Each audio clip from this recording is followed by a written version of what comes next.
Well, we know, don't we? Life is uncertain. It's always changing. So in a way, we can't depend. We have to have the skills and the confidence that we can meet what's emerging in the moment that's fresh.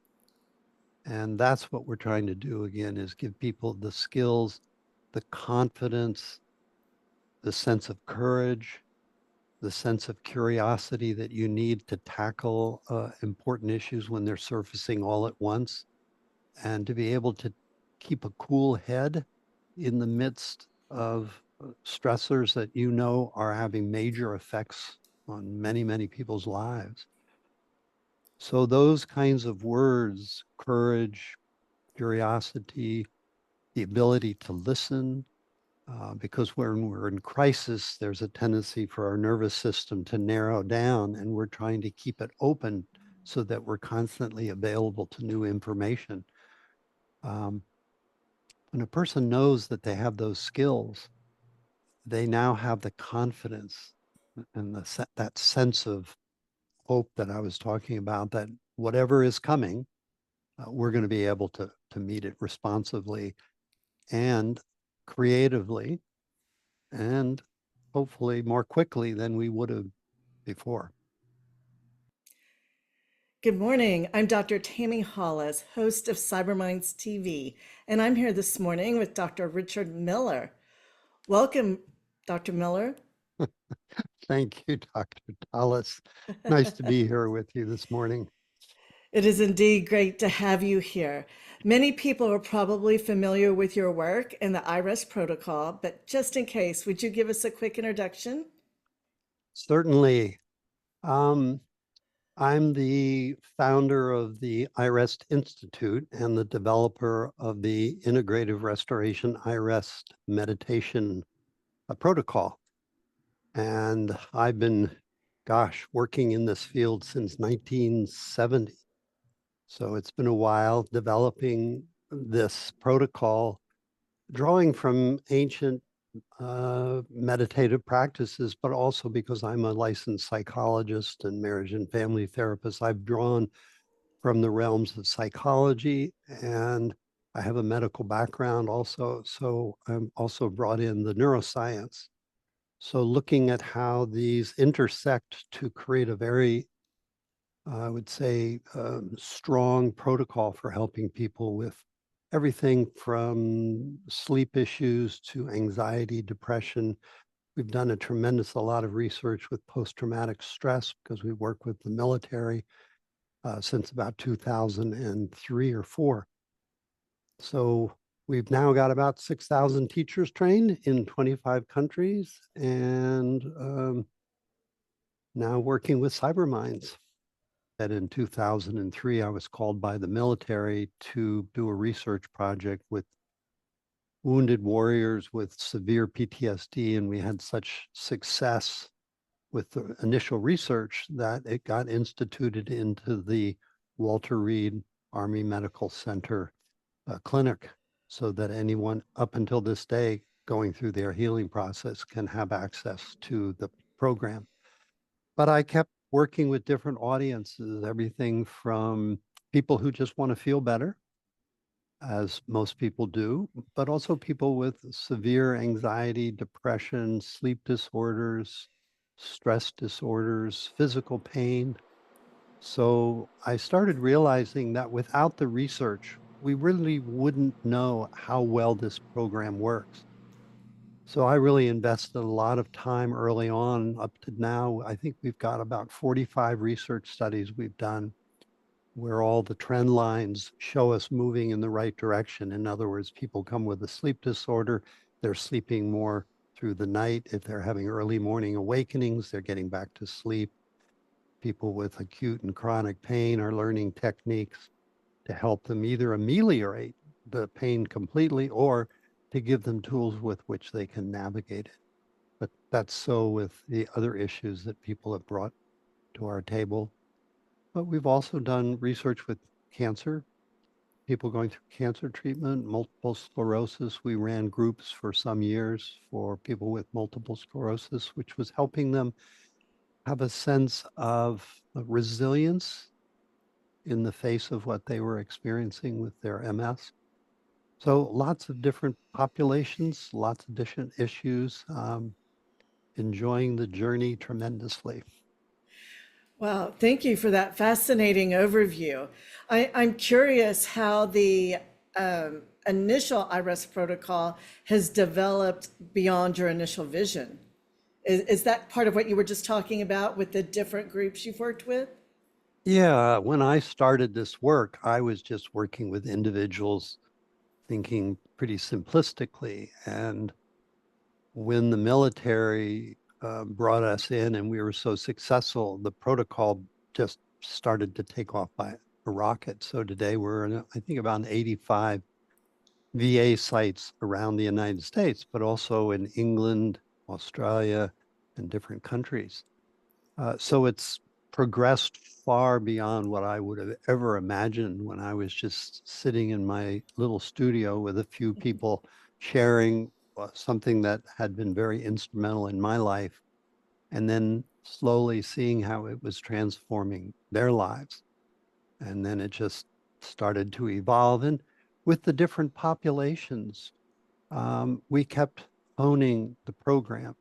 So each population, you might say, has their own language, their own way of viewing things. And so we're always trying to learn the language or the perspectives of the people that we're working with so that we can really enter into their culture and really be effective given who they are and what they're coming to us with and wanting to learn.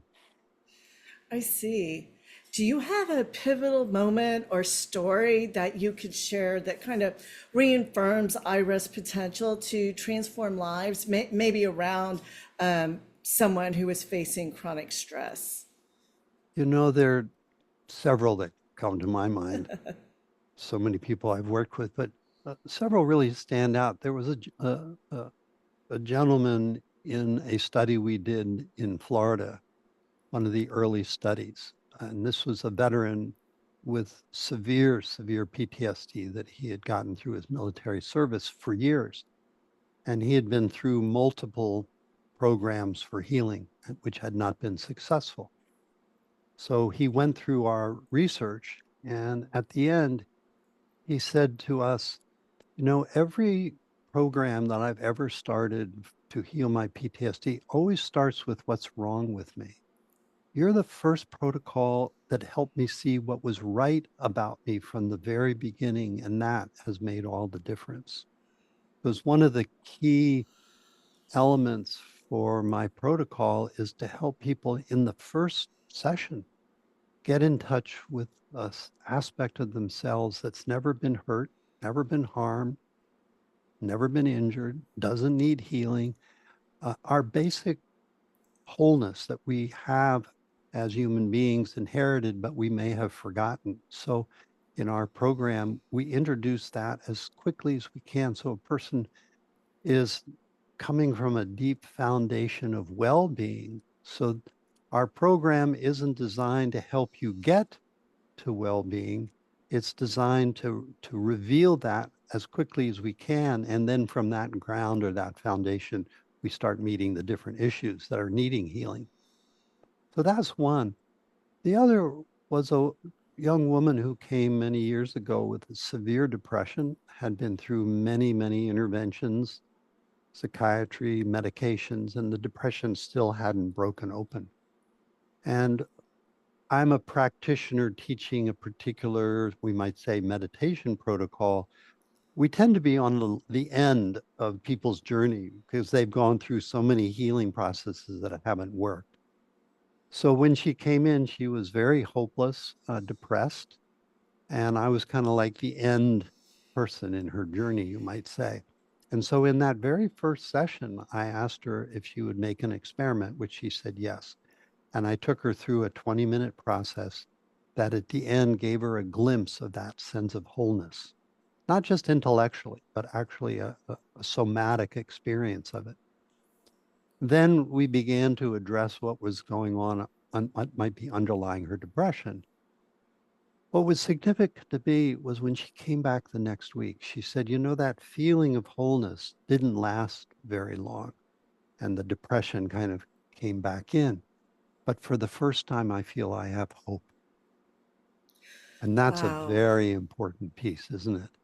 And that hope allowed us every session to begin with just that basic sense of wholeness and then look at the depression. And over the next 6 months, we were actually able to clear out the depression and she went on her merry way.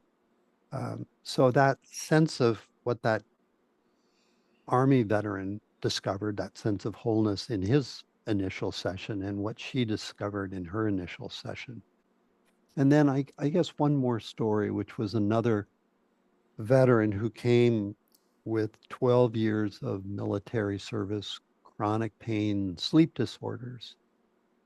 And he came back after the first session saying, I just had my first good night's sleep. I feel like I went off guard duty for the first time in years.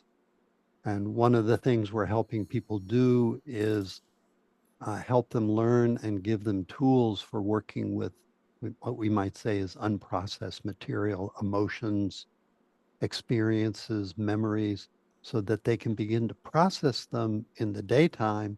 So then when they go to sleep at night, they basically go off vigilance, go off guard duty, and they're able to get a good night's sleep. For him, what was a good night's sleep? 4.5 to 5 hours straight without waking up.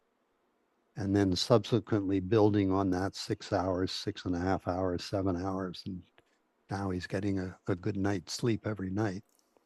So I love that we can give people tools that they can then take home and really apply in their lives. And that's the way I look at the program. It's a program where we're giving people tools and a tool belt. I think of it as the owner's manual I certainly didn't get as a child, that we all need. How do we operate this machine with all these emotions and thoughts and experiences? And we can easily get overwhelmed when too much information or too many stresses are happening at one time. And the program is helping us develop that deep core foundation of well-being that we can come to depend on. And so in any circumstance we find ourselves in, we have the confidence now that we can actually meet the situation. As one of my teachers said, it's the person who doesn't have the tools, who doesn't know what to do, who's in trouble. We're trying to give people the tools so that they know they have the capacity to meet every moment that they're going to have in their life. What a beautiful thought and what impactful stories. No wonder you enjoy your work so much. It's true. I feel very privileged to have worked with thousands of people and to see people really overcome struggles that they've been in for decades and to find these approaches that can help them. It's very heartwarming. Absolutely. Where do you see the synergies and opportunities ahead? You know, if we take cyber as one industry, because we're coming into a number of industries where um, people are living in, we might say, times of uncertainty. In cyber, we never know when an attack is going to come. We just know that one is coming or it's already coming and it hasn't yet been discovered. That's right. But I'm also working in hospitals where I'm doing a research project here for the kids in a cancer treatment center for children, where doctors, admin, nurses, EMTs, they're going from room to room, where one room they might be delivering wonderful news about the remission of the cancer of their child. They go out of that room into a room where they're having to deliver the terrible news that all the treatments have now been unsuccessful. And so the stresses that they're under in their environment, we're trying to look at how can we give them the tools to meet and be resilient as they go from room to room. How do we work in the cyber community to create a sense of resilience and confidence that we have the tools with which to meet the stresses that are going to come when, say, we're under a cyber attack. So I love that we're able to come into these different, very different groupings. We're also coming into first responders, police, firemen. Each culture is very different and has their particular challenges, we might say. So when we come in, the first thing we're trying to do is really listen. I remember sitting at the table with a number of psychiatrists at a VA center that was looking at bringing my program in here in California. And I could see the psychiatrist getting very kind of tense, thinking that I was presenting Yoga Nidra as the white knight that was going to save the day.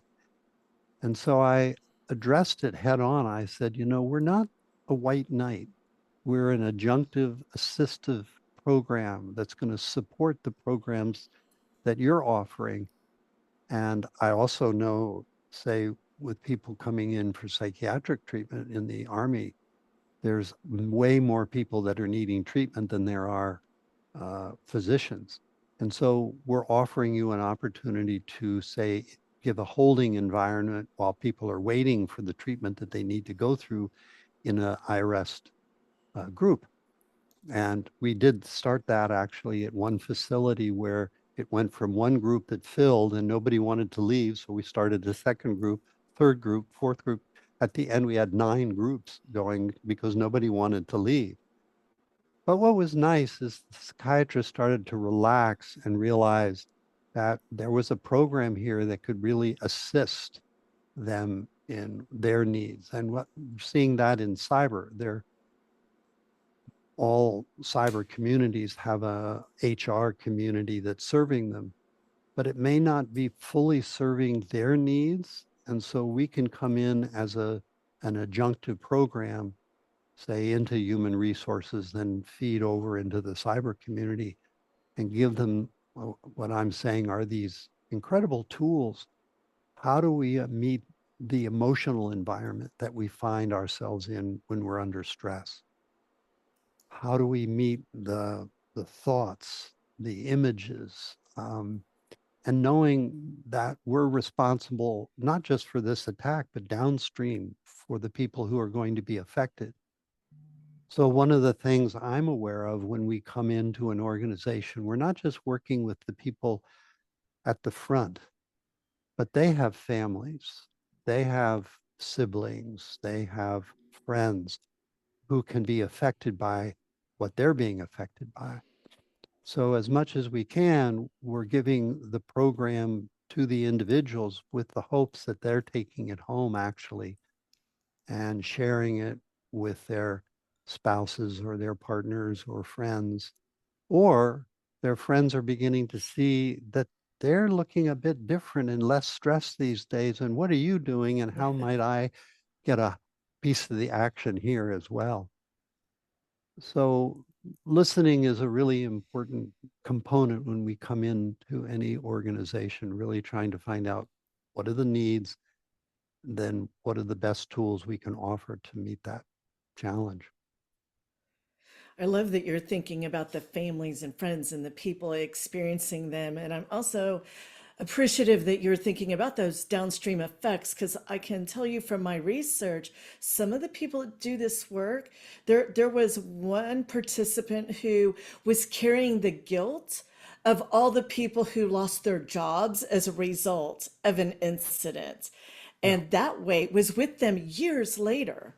And so to have a program that affects the downstream pieces is just amazing for our community.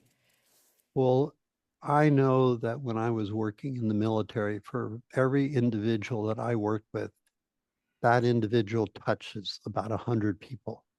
So whatever they're being helped with, that's going to downstream to those 100 people in one way or another, in ways we often don't even realize until years later. Somebody may bring forward a remark of what they encountered as a result of that one person going through their own life experience changes or building resilience into their lives. So the downstream effect is really, really important for us to keep in mind. It's just not this little local community, it's the much larger community as well.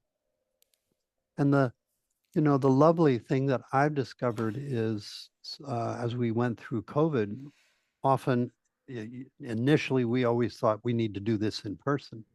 Now knowing that we can do it over Zoom, we can do it over these online platforms, and it can be delivered as effectively and learned as effectively as if we're there in person, which gives us much more access on a wider scale.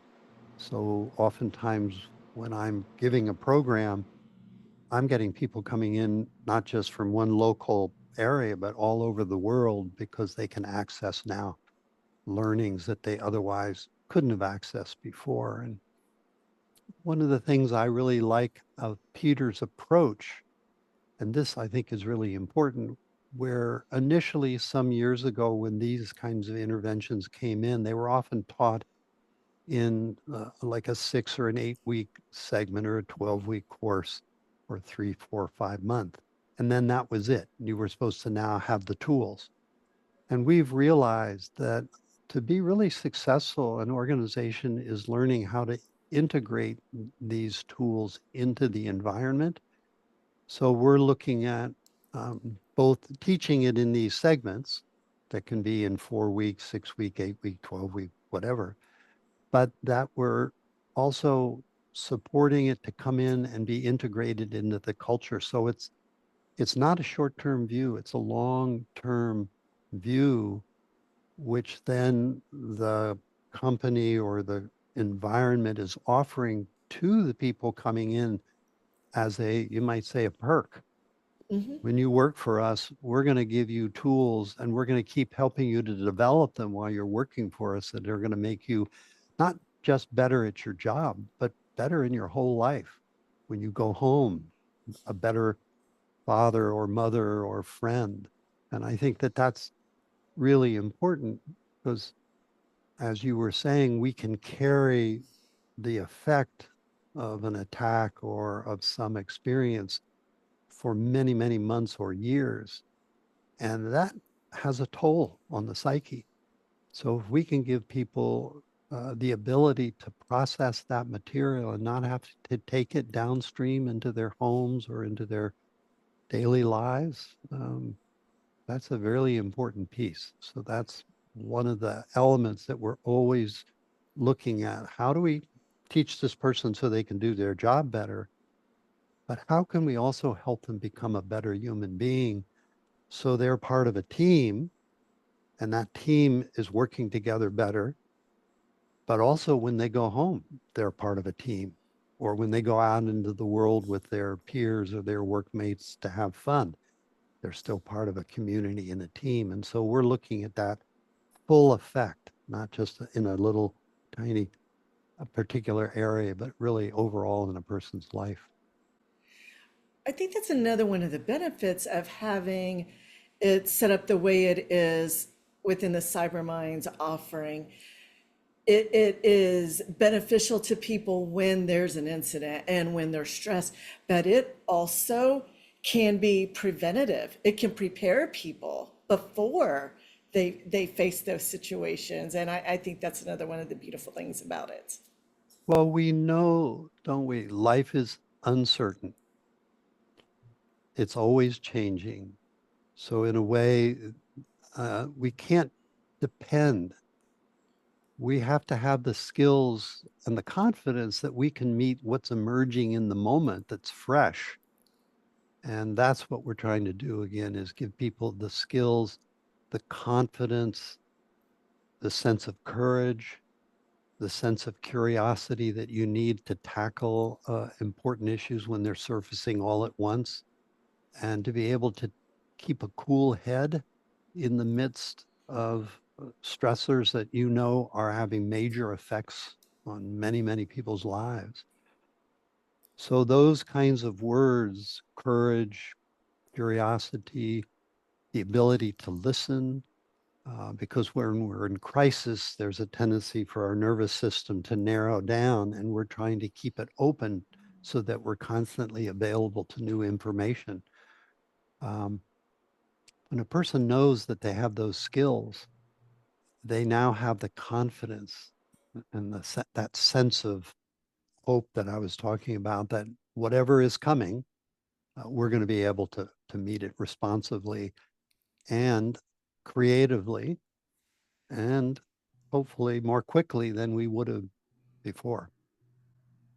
And I'm reminded here of a story actually that Peter shared with me recently about an individual who was feeling guilty because he was so sleep deprived. He was needing to go home to get some sleep, but he felt he was abandoning his team that was under crisis.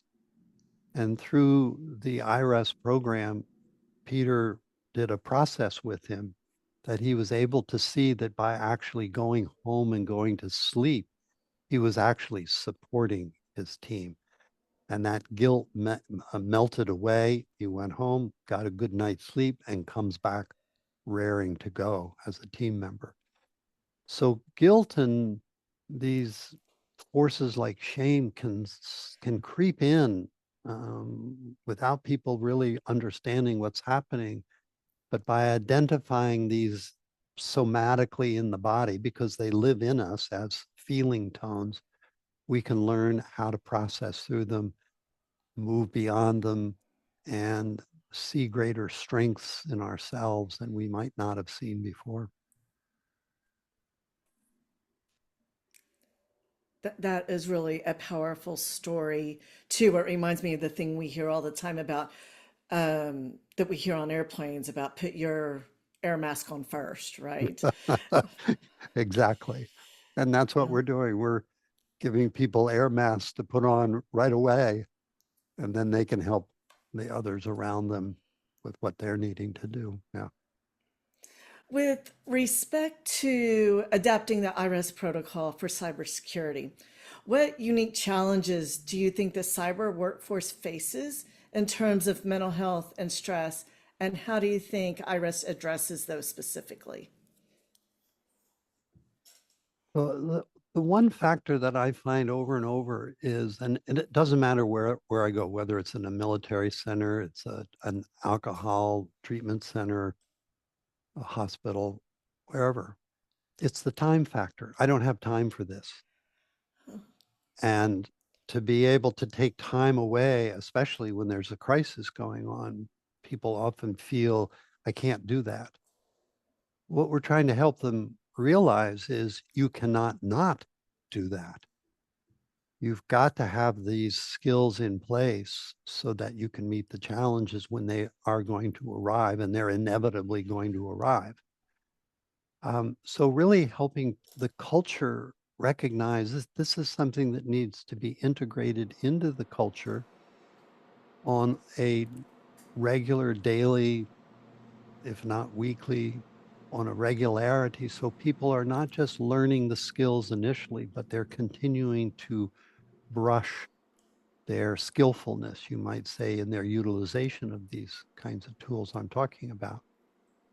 So the time factor, I think, is really important, that the culture recognizes they need to put this time aside, because on the other end, it's going to be 100-fold time that they're going to capture or recapture, because people aren't going to be burning out.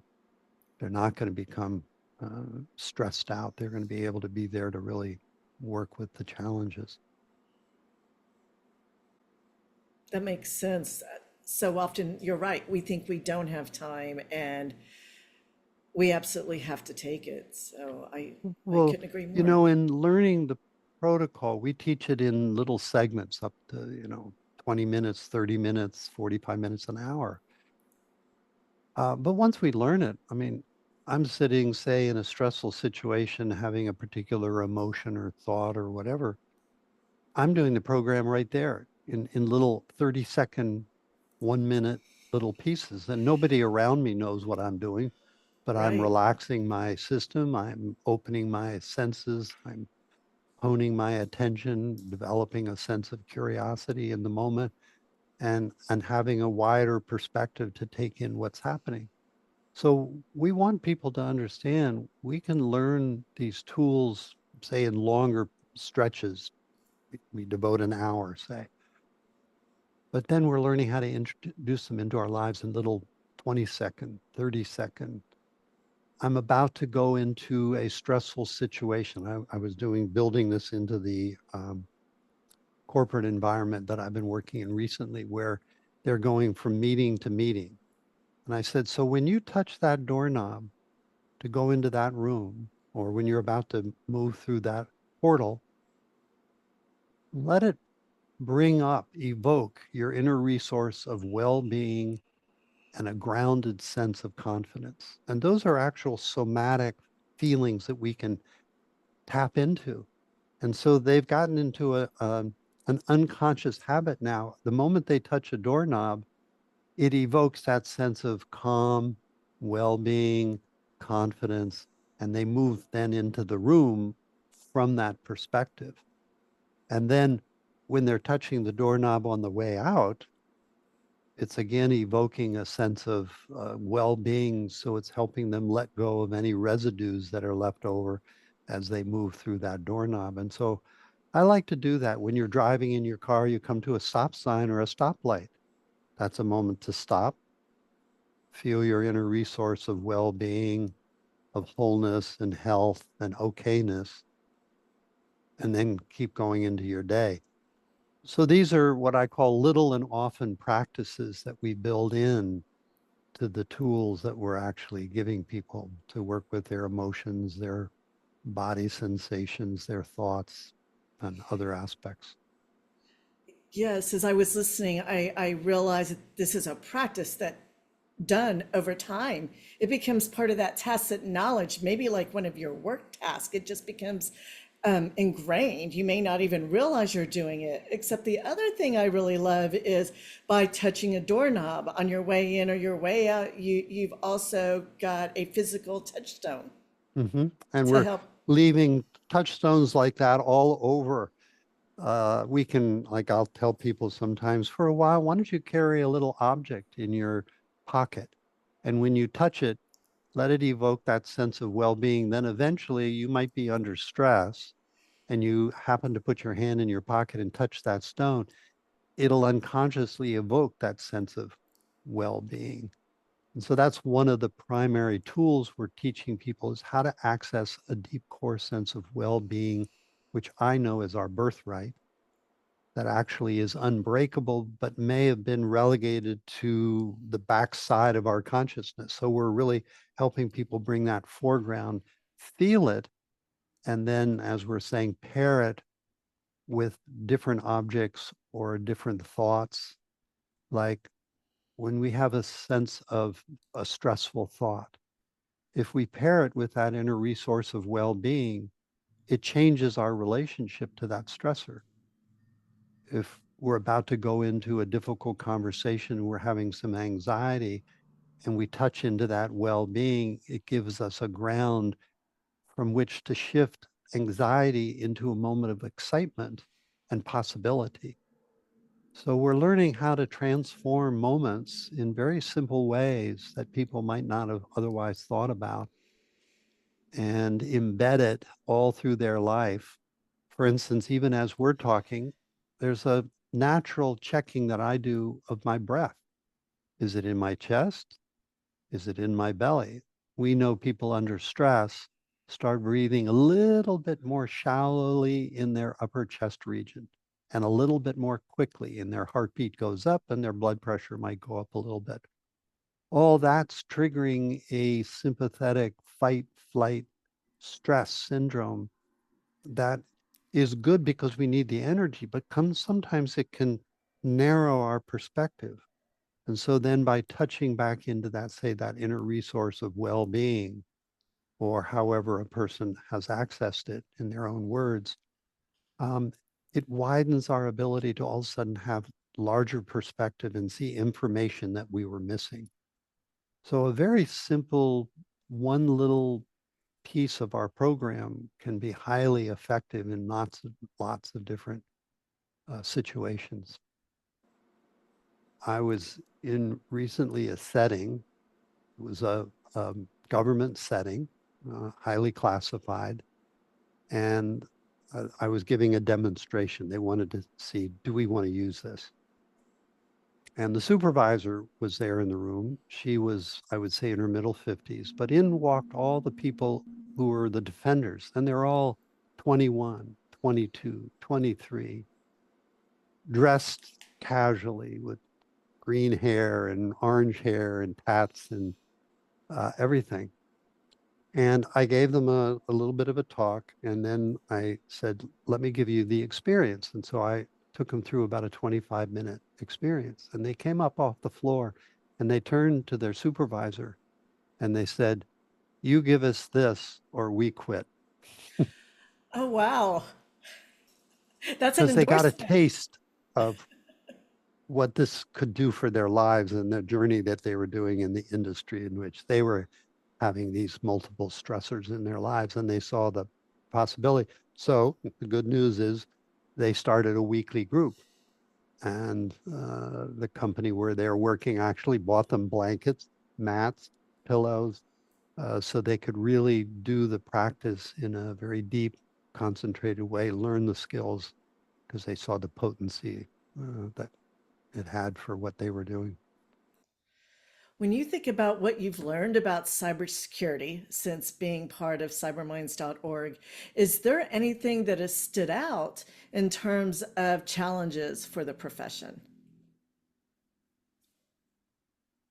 You know, in all professions, we know there are stresses that we're all going to be dealing with in one way or another. I think the cyber community, as I've come to understand it, is a particularly challenging one because they know that an attack is coming. They know that the potential of downstream effects can be horrendous. And so they're always, in a way, on an alarm bell. And they also know, and I've come to understand, that in many cases, the attack has already happened.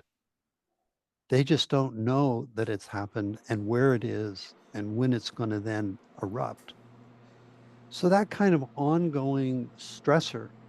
And then when an attack does come, and now we're on 48-hour shifts, you might say, um, that's a really difficult and challenging position to be in on a constant day-to-day level. And that stress, even though we may be sitting relaxing because no attack has happened, that stress is still under there, kind of eroding us in you might say. And we know that long-term low-level stress can create havoc actually long-term in our immune system, for instance, and we can end up getting colds and flus and sicknesses that we otherwise wouldn't have gotten.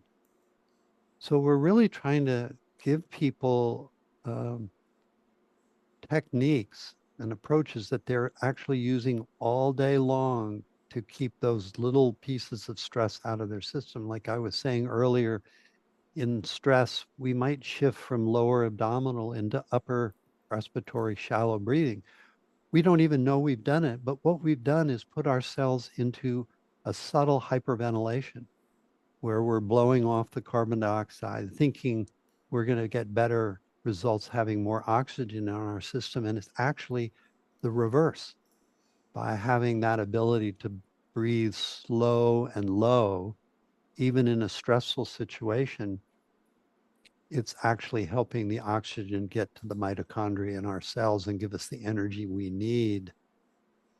So by shifting people into very minor interventions like breathing that they can be monitoring all day long and keeping their system at a very healthy, resilient, well-being attitude, then when the stress does hit, they're meeting it from a very different place right from the start.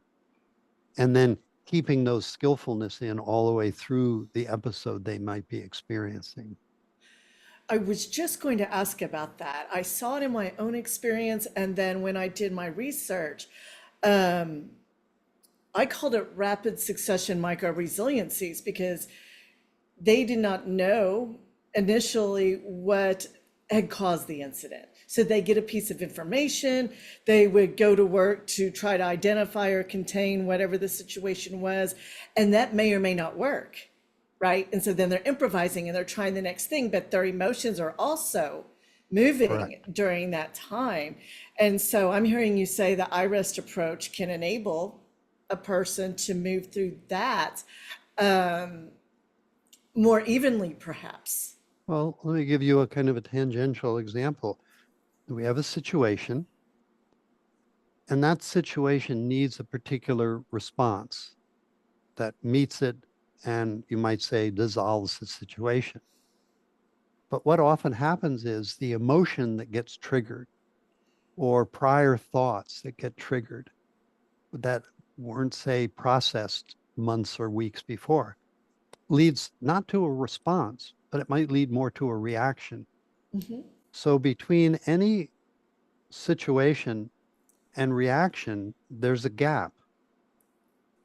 And what iRest does, it helps us widen that gap between the situation and our emotional response, which might be reactive. And in doing that, we, in that gap, can see the responses that feel appropriate and right. And we're more apt then to fall into responsive actions that are actually meeting the situation. It's not that we don't feel the reactive emotions. We're learning how to feel them and experience them, but not how to get caught in them. Instead, to put our attention in that gap that I'm describing and really feel the responses that are organically arriving intuitively, that are going to be appropriate to meet the situation. So that's a small example of what we're trying to do, is really give people that ability to widen the gap, not just with a particular stressor at work, but we're talking about all day long. So when we go home into our home life, there are stressors there, and we can find ourselves in reactivity where we're needing to not react, but respond to meet the situation in our home life, whatever it might be, or out on the street. So these are skills that while we're teaching them, say, in a cyber environment, we're looking them, as we were talking earlier, as downstream into all aspects reverberating into a person's life. So then you might say they're constantly in practice, constantly engaging the tools, day in, day out, nighttime as well, and growing that ability over time to just get stronger and stronger to meet any situation. Thank you for an easily understandable explanation of what can happen, how that gap can be used for better outcomes for everybody involved. Well, I love that understanding. When you go to England in the subway, it says on the floor before you step in, mind the gap, because there's a gap between the Ah, ending of the platform and the train, and you don't want to fall into that gap. So mind the gap, don't fall into the reaction, look for the response, which actually has a somatic felt sense about it. It feels right. And I'm trying to help people understand that there's a difference between this feels right and this feels wrong, to this feels right and this doesn't feel right. So we don't make things into good or bad and right or wrongs. We make them into, for whatever reason, this feels like the most appropriate right action and this doesn't. So I'm going to put that one on hold and I'm going to try this one. And helping people really live at a very deep somatic felt sense. So they're being able to access deep qualities of intuition, as well as draw from the skillfulness that they've gotten through their work environment and learning, so that we're trying to help people really tap into their most creative abilities at a time of stress, which sometimes can short circuit that ability, and keep that sense of resilience moving forward so they can keep meeting the situation over and over. it's so important. I love that you said creatively, because in a situation where people are being required to improvise, that creativity is an important aspect. What outcomes or changes do you hope to see as iRest is introduced more through more and more cyber teams and through the cyber community? And along those lines, how do you envision its impact being measured given the fast-paced and results-driven environment that cyber workers participate in? All the cultures I've come in have their own kind of timestamp. We won it yesterday. And so part of our learning and teaching it, you might say, is we want to go in and give a taste. So people recognize, oh, there's a value here. So that then they might be willing to take it on as a course and then a recognition we need to build this into our culture. Um, the challenges I know that we face and the hope that I have is as the cyber community learns it and recognizes the relevancy of it and the importance and builds it into their culture. As we saw in other industries, it starts to have a creep effect. So, as we were saying, the family members are realizing that the person who's going to work is coming home very differently than they used to. So, we're hoping then that has an effect on the relationships. Better marriages, better relationships make for happier workers. And then they tell their friends. And so we see this kind of creep effect that moves out into very unexpected ways. So I would hope that would happen in the cyber industry, that in many cultures I'm finding that have a cyber unit, the cyber unit is often being um, thought of as similar to everybody other units. And I think the cyber community in a particular culture has its own challenges that are different and have to be met. They can't be met with the same kind of interventions that another part of a corporate entity might need that is beneficial for them. So I would hope that as it comes into the cyber community in a particular corporate environment, the other parts of the corporate are going to see there's something here that might be relevant for us. And so then it has that creep effect throughout the entire corporate environment, not just in the particular cyber unit that's embedded in that particular corporate entity.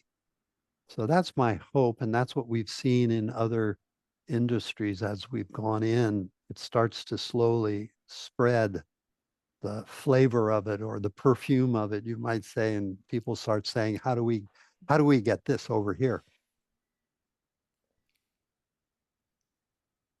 Well, that will be amazing when that happens, and it'll be fun to watch as it takes place. I'm curious if there's anything I haven't asked you about that you'd like to add today.